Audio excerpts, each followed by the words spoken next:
कानपुर हिंसा मामले में ऐसे ही एक व्हाट्सएप चैट का खुलासा हुआ जिसमें मुसलमानों को हिंदुओं के खिलाफ भड़काया जा रहा है, मुसलमानों से हिंदुओं के बॉयकॉट के लिए कहा जा रहा है।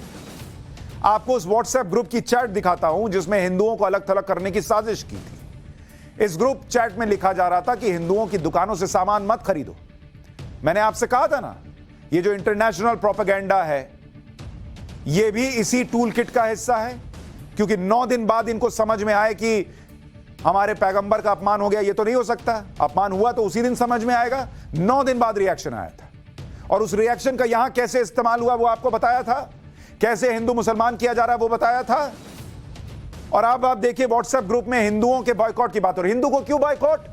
किसी नेता का बयान पसंद नहीं आया, नेता को बॉयकॉट करो, पार्टी को बॉयकॉट करो। हिंदू को क्यों बॉयकॉट? क्योंकि हिंदू को टारगेट करना था, मुसलमान को टारगेट करना था। हिंदू मुसलमान को भिड़ा दो, ये इनका टारगेट है।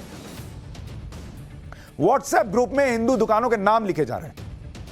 चैट में लिखा गया कि Lala Dayaram Namkeen House, Bansilal General Store, Gupta ji घास वाले, गुप्ता जी कूलर वाले जैसों को जिस तरह हमने अपने सिर पर बैठाया उसी तरह से हम सब एकजुट होकर इन्हें सिर से नीचे उतार सकते हैं।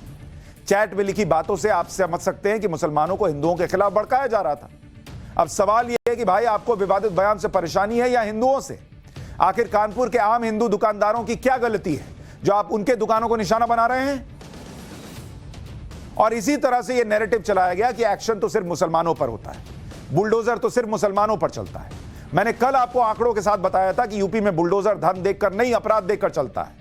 एनकाउंटर जो है वो अपराध देखकर होता है, अपराधी का धर्म देखकर नहीं होता। आज आपको एक और तस्वीर दिखाता हूं। ये नोएडा में बने अवैध फार्म हाउस हैं जिस पर आज बुलडोजर चला है।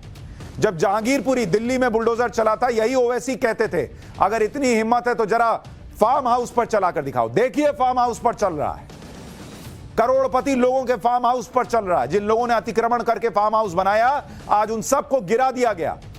आपने किसी को देखा वहां पर हंगामा करते हुए कि हम पर अत्याचार हो रहा है? किसका फार्म हाउस है, हिंदू है कि मुसलमान है, आपको पता है? नहीं पता।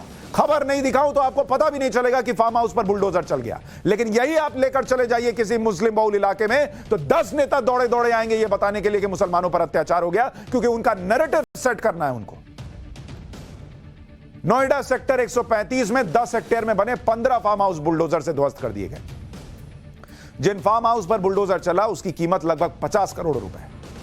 तो जो लोग ये आरोप लगाते हैं कि यूपी में धर्म देखकर, अमीर गरीब देखकर बुलडोजर चलता है, वो किसी गलतफहमी में न रहे। यूपी में सिर्फ और सिर्फ अपराध देखकर बुलडोजर चलता है। कानपुर के जिस व्हाट्सएप ग्रुप के बारे में बता रहा हूं उसकी और डिटेल भी आपको बता देता हूं। यह व्हाट्सएप ग्रुप समाजवादी पार्टी के स्थानीय सचिव निजाम कुरैशी का था और इसका नाम टीम निजाम कुरैशी रखा गया। व्हाट्सएप ग्रुप में निजाम कुरैशी की टीम के अलावा समाजवादी पार्टी के आर्य नगर से विधायक अमिताभ वाजपेयी और सीसा मऊ से विधायक इरफान सोलंकी भी शामिल थे। कानपुर में रैली निकालने और बंद कराने की पूरी प्लानिंग इसी व्हाट्सएप ग्रुप में की जा रही थी। जैसे ही हमने टाइम्स नाउ नवभारत पर दंगे वाले ग्रुप टीम निजाम कुरैशी में समाजवादी पार्टी के 2 विधायक के होने की खबर दिखाई, दोनों विधायकों अमिताभ वाजपेयी और इरफान सोलंकी ने तुरंत व्हाट्सएप ग्रुप छोड़ दिया। अरे व्हाट्सएप ग्रुप छोड़ने से उस ग्रुप में जो हुआ है वो आपका पीछा छोड़ देगा। व्हाट्सएप ग्रुप के एडमिन निजाम कुरैशी का नाम कानपुर हिंसा से जुड़ी एफआईआर में।